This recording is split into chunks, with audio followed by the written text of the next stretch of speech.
open the hood.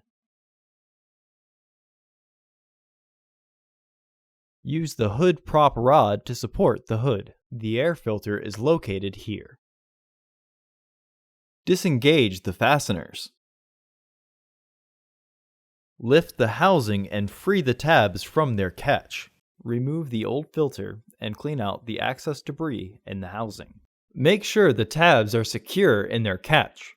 Insert your new filter into the housing. Once the filter is fully flushed and the housing is aligned, re-engage the fasteners. Remove the hood prop rod and close the hood. Order your parts today at filterheads.com. Also, please like our video and subscribe to our channel so you won't miss any new content.